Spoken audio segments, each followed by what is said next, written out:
Bismillahirrahmanirrahim. Assalamualaikum warahmatullahi wabarakatuh. Teman-teman, video ini adalah video vlog cute Palu Gada yang pertama. Ini saya semangat sekali karena ini vlog yang pertama. Cute Palu Gada itu adalah nama toko ya yang saya bikin vlognya insya Allah setiap Rabu jam 19.30 saya upload. Dan apa ini? Jadi segmen ini, vlog ini itu ya saya rencananya bikin seperti reality show gitu teman-teman. Jadi reality show antara hubungan klien dan konsultan. Saya sebagai konsultan, si Cute Palu Gada sebagai klien. Jadi seakan-akan si Cute Palu Gada nge-hire saya untuk ngekonsultani bisnisnya. Padahal ya nggak bayar. Karena timbal baliknya saya dapat konten, beliau dapat knowledge, dapat experience dari saya. Dan juga saya bisa dapat trust dari teman-teman yang nonton. Ya kedepannya harapannya ada proyek lain yang mau hire saya jadi konsultan, saya dapat duit, insya Allah. Jadi intinya gitu. Dan yang paling penting sebenarnya teman-teman bisa mantau secara real dan secara apa ya, secara eh komprehensif karena dimulai dari kecil mudah-mudahan bisa sampai besar. Kalau nggak berhasil gimana ya? Ya mau nggak apa-apa juga sih, berarti ya saya kurang jago. Oke, kita lanjut. Untuk vlog pertama ini first thing first. Jadi first thing first, mau mulai project menurut saya itu dua ini, apalagi project untuk jualan online ya. Pertama milestone. Jadi mau project apapun sih kalau ini milestone tuh harus di set ya, KPI-nya harus di set. Jadi kapan ketemu ini, kapan ketemu ini, kapan ketemu ini itu wajib di set mau project apapun. Yang kedua, kasus umum soal online shop itu masalah pricing. Masalah pricing yang masih belum insyaf. Masih yang jual 20.000, beli 20.000 jual 22.000. Yang menurut saya sih itu kurang tepat. Nanti kita bahas. Pertama milestone dulu. Jadi saya sudah meeting dua kali sama mbaknya, sama yang punya Cute Palu Gada ini.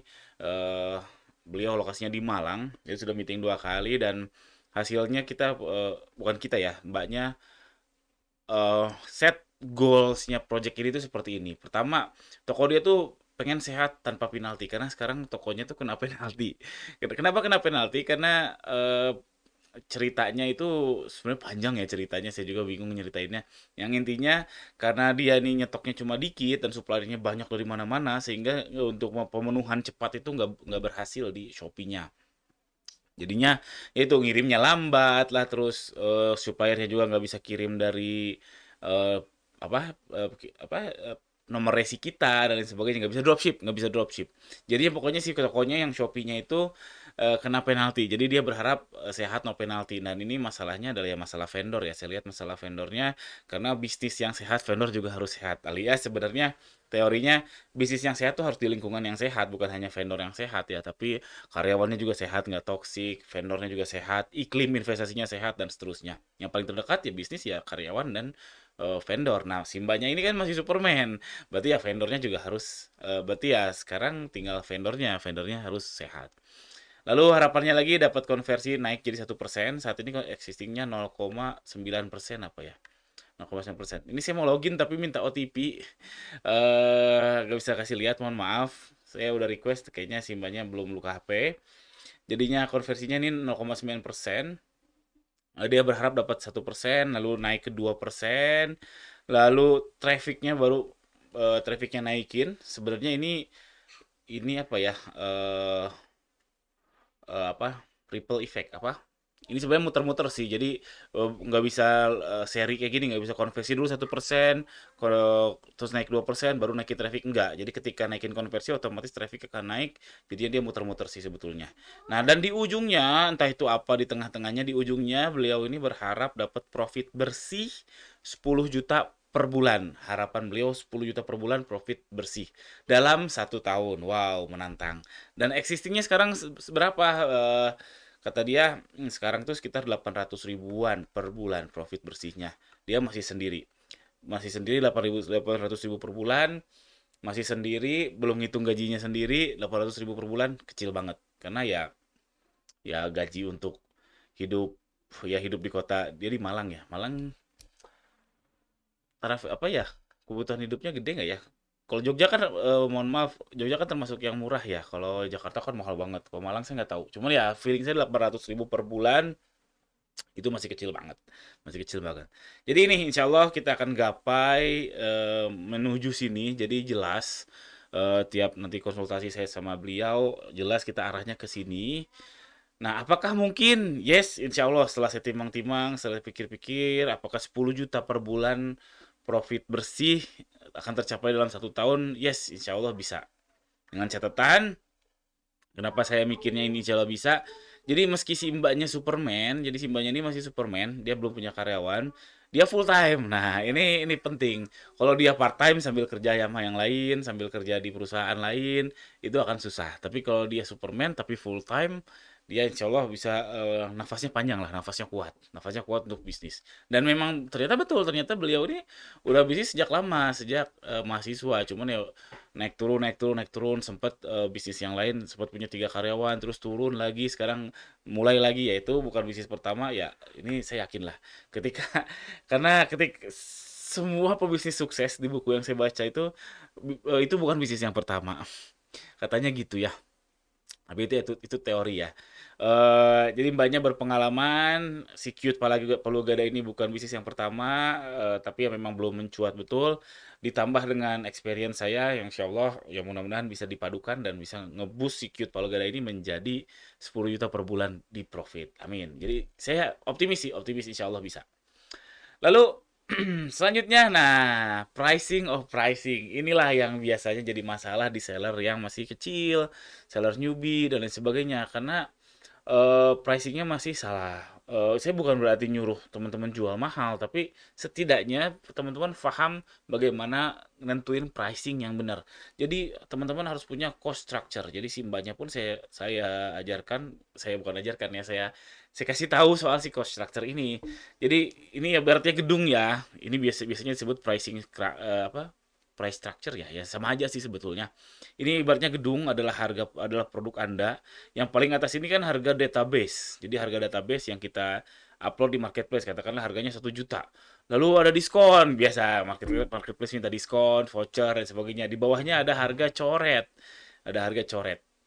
Harga yang sudah dikena diskon, sudah kena voucher. Lalu di bawahnya lagi ada harga omset, yaitu si produk tersebut yang masuk ke rekening kita, yang operational apa ya income yang betul-betul masuk ke rekening kita itu beda lagi karena ini dikurangin admin fee. Nah, ini harus tahu. Nah, di bawahnya ini yang bawah yang tengah-tengah ini saya skip dulu di bawahnya ada HPP yang paling dasar. Yang paling dasar adalah HPP yang nggak bisa diganggu gugat namanya HPP. Ya memang kalau mau jualan ya biaya HPP ini harus keluar. Yang atas-atasnya nggak harus keluar nggak apa-apa. Biaya yang atas-atasnya nggak harus keluar nggak apa-apa.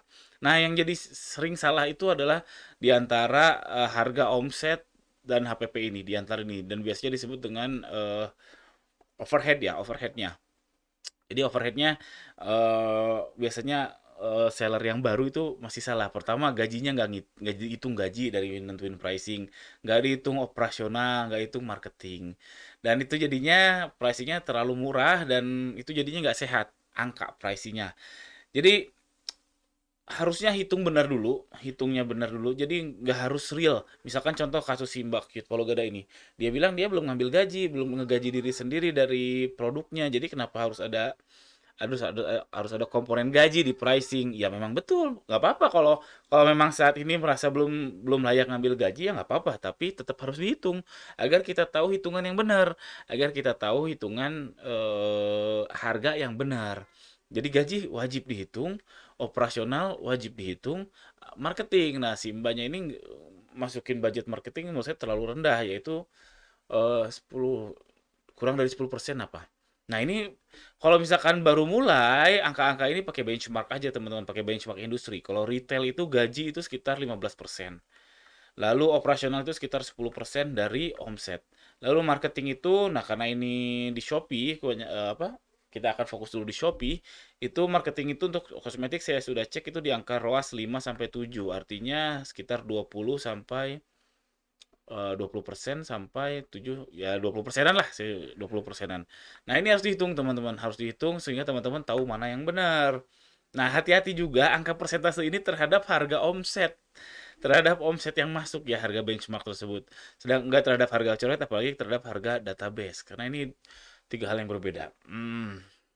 cukup menjelimet ya. Yang intinya teman-teman harus dihitung betul-betul satu produk tuh cost structure-nya seperti apa. Kalau memang belum punya datanya, belum belum tahu nih data bulanan gaji biasanya berapa persen, data bulanan operasional biasanya berapa persen, data bulanan marketing biasanya berapa persen, pakai benchmark yang ada, yaitu kalau gaji 15%, operasional 10%, marketing tergantung produk. Nah, kalau kosmetik ini 20%. Nah, saya jualannya ini kosmetik. Oh iya, Cute Palu Gada ini kosmetik ya. Nanti saya lihat. Cute Palu Gada. Nah, jualnya kosmetik, teman-teman. Shopee, kita lihat Shopee. Jadi rencana keinginan beliau pengennya bikin bikin toko kosmetik yang Palu Gada sepertinya karena ada nama Palu Gadanya dan kok nggak muncul. Dan unik-unik. Nah, unik-unik dia pengennya unik-unik. Nah, ini dia. Ini ulasannya baru 73 ulasan teman-teman di Shopee, masih sedikit sekali. Lalu ini penting soal pricing ya. Jadi selalu yang minta konsultan ke saya berbayar pun biasanya saya mulai dari pricingnya udah bener belum, marginnya udah bener belum. Nah, nanti pasti akan muncul pertanyaan, wah kalau ya hitung yang bener jadi mahal dong, nggak kompetitif dong, gimana mau laku? Ya memang betul. Kalau misalkan langsung diterapkan 100% ya iya jadi nggak laku, jadinya jadi ngaco kalau kayak gitu. Tapi semangatnya adalah biar kita bisnis itu tahu dulu mana price yang bener, price yang sehat seperti apa. Prakteknya mau jual margin tipis nggak apa-apa karena memang untuk toko baru margin tipis itu realistis. Belum punya brand, belum punya audience, belum punya repeat order, belum punya rating bagus, margin tipis itu memang memang sangat realistis untuk toko baru. Tapi tetap harus tahu mana yang benar. Sehingga ilustrasinya kayak gini teman-teman.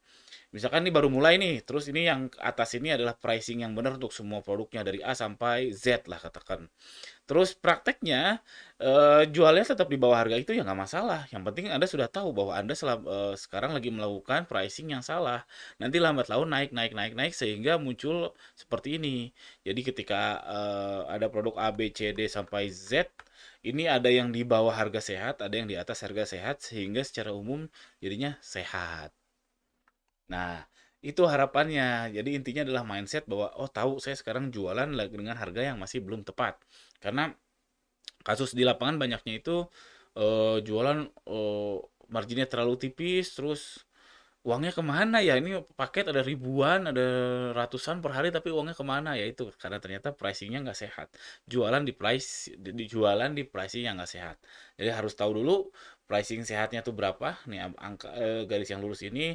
Prakteknya di bawah harga itu ya nggak apa-apa, itu strategi marketing. Sekarang kan kita bicaranya pricing.